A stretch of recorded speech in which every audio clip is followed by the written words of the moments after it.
Assalamualaikum warahmatullahi wabarakatuh. Kami dari kelompok 2 akan mempresentasikan mengenai eksploitasi dalam sirkus OCI sebagai bentuk pelanggaran hak asasi manusia. Sebelumnya, izinkan kami memperkenalkan diri terlebih dahulu. Nama saya Zara Kumala Putri Arifani dengan NIM 192251077. Perkenalkan, saya Raisya Farasabita dengan NIM 111251166. Saya Putri Aulia Nur Azizah dengan NIM 132251120. Saya Zakia Faizah Ramadhani dengan NIM 151251094. Perkenalkan, nama saya Tia Seto Nugroho dengan NIM 161251168. Saya Kansanela Cayani dengan NIM 191251108. Perkenalkan, nama saya Hilmatin Najia dengan NIM 4322511112. Perkenalkan, nama saya Fia Kumala Gina Fahrin dengan NIM 0052251090. Bab pertama, pendahuluan. Saya akan menjelaskan mengenai latar belakang. Hak asasi manusia atau HAM merupakan hak dasar yang melekat pada setiap individu sejak lahir dan wajib dihormati dalam seluruh aspek kehidupan, termasuk dalam dunia hiburan. Namun, dalam praktiknya masih terjadi pelanggaran HAM. Salah satunya tercermin dalam kasus Sirkus Oci. Kasus ini menunjukkan adanya dugaan eksploitasi berupa pemaksaan kerja, kondisi kerja yang tidak layak, serta perlakuan tidak manusiawi terhadap para pelaku pertunjukan dan juga hewan. Fenomena tersebut menandakan lemahnya penerapan prinsip HAM dalam industri hiburan, di mana aktivitas yang seharusnya bersifat rekreatif justru mengabaikan nilai kemanusiaan. Oleh karena itu, kajian terhadap kasus Sirkus Oci penting dilakukan untuk menegaskan bahwa eksploitasi dalam bentuk apapun tidak dapat dibenarkan atas nama hiburan maupun keuntungan ekonomi, serta untuk meningkatkan kesadaran etis dan penegakan hukum dalam melindungi hak asasi manusia. Selanjutnya, saya akan menjelaskan mengenai tujuan. Tujuan umumnya untuk memahami dan menganalisis bentuk-bentuk eksploitasi yang terjadi dalam sirkus OCI sebagai pelanggaran terhadap hak asasi manusia, serta menumbuhkan kesadaran akan pentingnya perlindungan HAM dalam bidang hiburan. Selanjutnya ada tujuan khusus. Yang pertama, mengidentifikasi bentuk-bentuk eksploitasi yang terjadi dalam praktik sirkus OCI. Yang kedua, menganalisis keterkaitan antara praktik eksploitasi dalam sirkus OCI dengan pelanggaran hak asasi manusia. Yang ketiga, menjelaskan dampak eksploitasi terhadap kesejahteraan pelaku pertunjukan dan makhluk hidup yang terlibat. Terakhir atau yang keempat, memberikan gambaran tentang pentingnya penerapan prinsip HAM dalam kegiatan industri hiburan. Pada kesempatan ini, saya akan memaparkan kasus dugaan eksploitasi anak yang terjadi di Oriental Circus Indonesia atau OCI.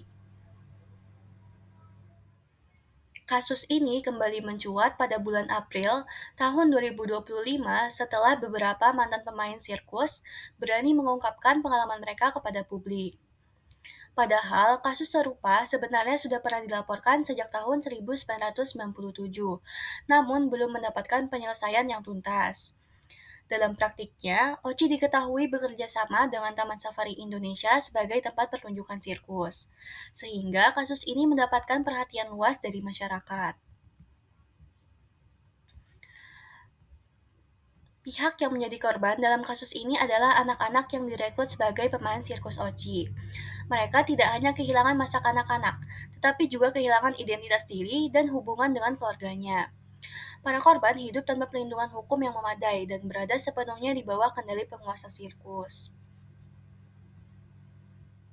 Berdasarkan kesaksian para korban dan penelusuran media, terdapat berbagai bentuk eksploitasi yang dialami. Anak-anak direkrut sejak usia sangat muda, bahkan sejak balita, dan dijadikan pekerja pertunjukan.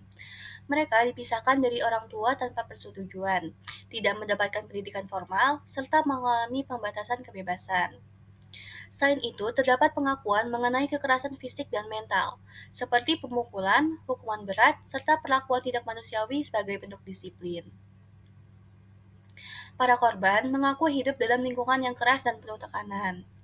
Mereka harus berlatih dan bekerja setiap hari tanpa kesempatan bermain atau belajar seperti anak-anak pada umumnya. Jika melakukan kesalahan, mereka mendapat hukuman berat.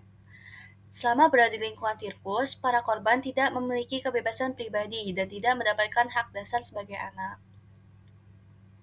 Setelah kasus ini kembali mencuat, reaksi publik sangat besar. Masyarakat menunjukkan empati sekaligus kemarahan terhadap praktik eksploitasi tersebut.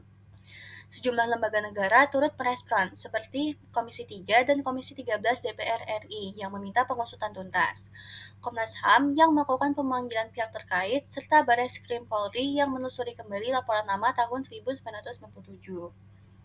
Selain itu, muncul pula seruan boikot terhadap Taman Safari Indonesia yang diduga memiliki keterkaitan dengan aktivitas sirkus Oci. Sebagai kesimpulan, kasus eksploitasi di sirkus Oci ini merupakan pelanggaran serius terhadap hak anak dan juga hak asasi manusia. Para korban kehilangan masa kecil, pendidikan, dan kebebasan pribadi akibat praktik kerja paksa di lingkungan hiburan. Kasus ini menjadi pengingat bahwa perlindungan anak di Indonesia harus terus diperkuat dan bahwa dunia hiburan tidak boleh mengorbankan kemanusiaan demi keuntungan. Selanjutnya, bab 3 yaitu kerangka konseptual eksploitasi dalam sirkus Oci sebagai bentuk pelanggaran hak asasi manusia. Eksploitasi dalam sirkus Oci meliputi eksploitasi fisik dan tenaga, eksploitasi psikologis, dan eksploitasi ekonomi. Hal tersebut menimbulkan pelanggaran hak asasi manusia seperti hak atas martabat dan kemanusiaan, hak atas pekerjaan layak dan adil, hak atas kebebasan dan keamanan pribadi, dan hak atas anak. Eksploitasi di sirkus adalah praktik yang memanfaatkan tenaga, emosi, dan tubuh makhluk hidup demi keuntungan dan hiburan tanpa memperhatikan kemanusiaan. Bentuknya meliputi pemaksaan kerja tanpa istirahat, tekanan psikologis, serta ketimpangan upah. Berbagai bentuk eksploitasi tersebut menyebabkan pelanggaran hak asasi manusia seperti pelanggaran martabat, hak atas pekerjaan yang adil, kebebasan, dan keamanan pribadi sebagaimana diatur dalam DUHAM serta Konvensi Hak Anak jika melibatkan anak-anak. Secara konseptual, praktik eksploitasi dalam sirkus Oci mencerminkan ketidakadilan struktural yang dilegitimasi atas nama hiburan dan perlu dikritisi secara akademis dan moral. Oke, di sini saya akan membahas bab dari tinjauan pustaka. Pada slide ini dijelaskan mengenai hak asasi manusia atau HAM. Nah, HAM ini adalah hak dasar yang melekat pada setiap manusia sejak lahir dan tidak dapat dicabut oleh siapapun. Nah, hak ini mencakup untuk hak hidup, kebebasan, rasa aman, serta perlindungan dari perlakuan yang tidak manusiawi. Nah, di Indonesia ini HAM ini diatur dalam Undang-Undang 1945 dan Undang-Undang Nomor 39 Tahun 1999. Nah, namun HAM ini masih sering terjadi terutama akibat ketimpangan kekuasaan, di mana pihak yang lebih kuat mengeksploitasi pihak yang lebih lemah. Dalam sektor hiburan, pelanggaran HAM ini dapat berupa kerja paksa, kekerasan fisik dan mental, serta pembatasan kebebasan individu. Menurut Komnas HAM, praktik eksploitasi dalam sirkus Indonesia termasuk pelanggaran HAM karena melanggar hak atas kebebasan, keamanan, dan martabat manusia. Oleh karena itu, praktik tersebut bertentangan dengan prinsip keamanan dan keadilan sosial. Nah, selanjutnya di sini saya akan membahas eksploitasi manusia dan hewan. Nah, eksploitasi adalah tindakan memanfaatkan manusia atau makhluk hidup lain secara berlebihan tanpa memperhatikan hak dan kesetaraannya. Dalam kehidupan sosial, eksploitasi terhadap manusia dapat berupa kerja paksa, tekanan psikologi, serta ketidakadilan ekonomi yang merendahkan martabat dan melanggar prinsip dasar hak asasi manusia. Selain manusia, hewan juga kerap menjadi korban eksploitasi. Salah satunya dalam pertunjukan sirkus. Hewan dipaksa tampil di luar naluri alaminya, sering dilatih dengan kekerasan dan dikurung dalam kondisi tidak layak. Nah, menurut teori animal liberation oleh Peter Singer, hewan mampu merasakan penderitaan sehingga pelakuan tersebut dinilai tidak etis dan bertentangan dengan nilai kemanusiaan. Praktik eksploitasi hewan dalam sirkus juga melanggar hukum dan moral.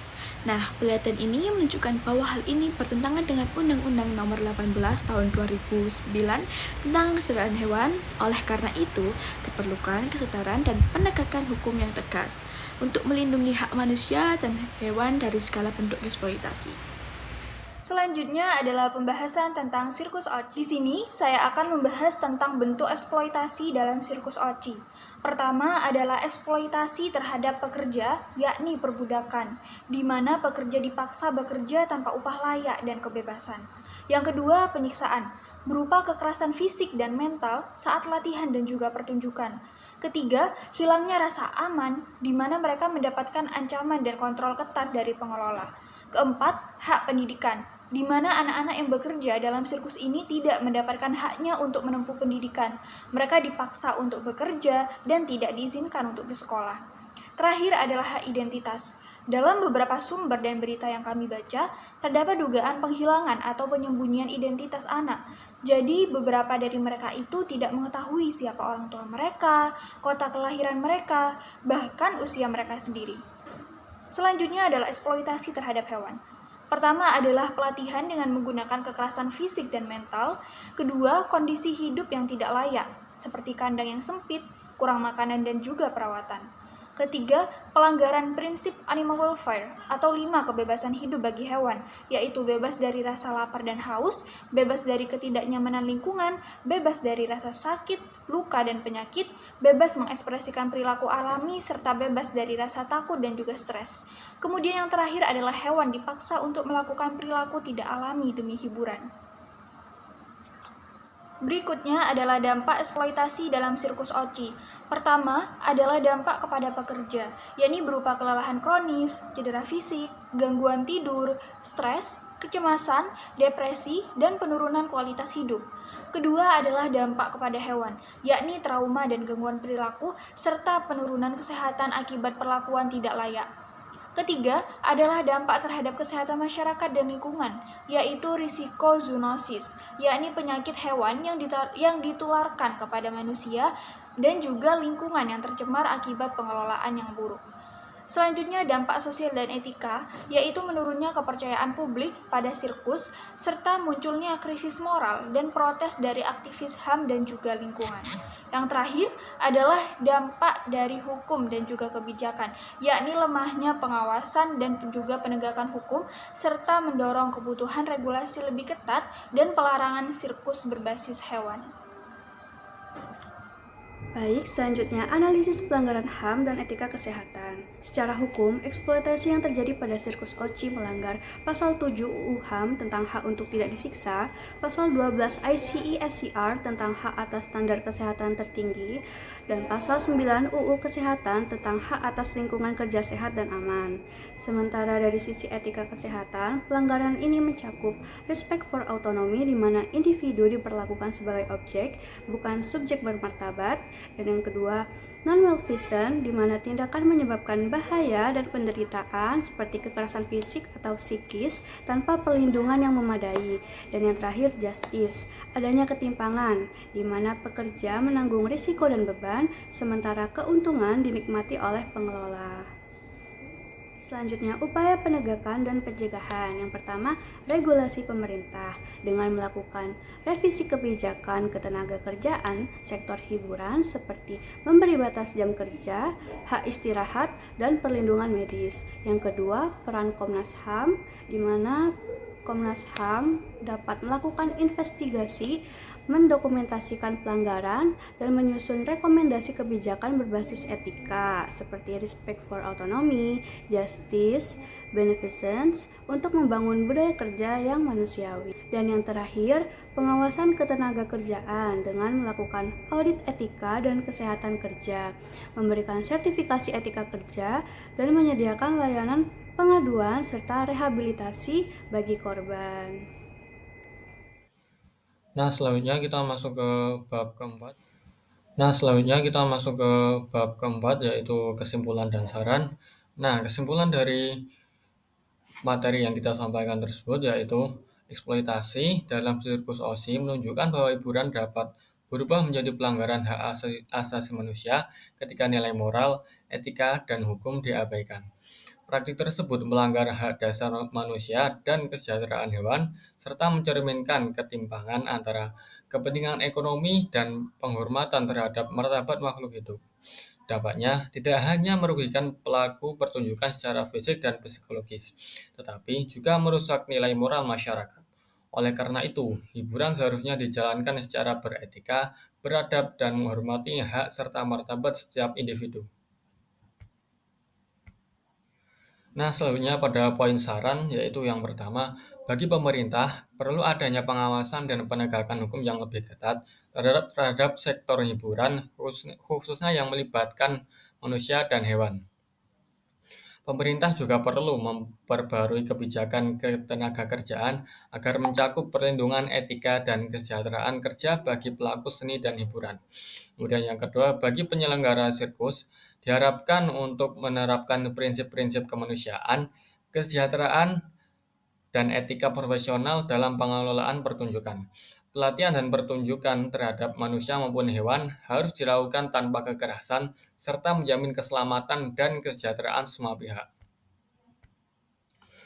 Kemudian saran yang ketiga, bagi lembaga dan organisasi sosial, penting untuk melakukan advokasi, edukasi publik, serta pendampingan bagi korban eksploitasi di sektor hiburan.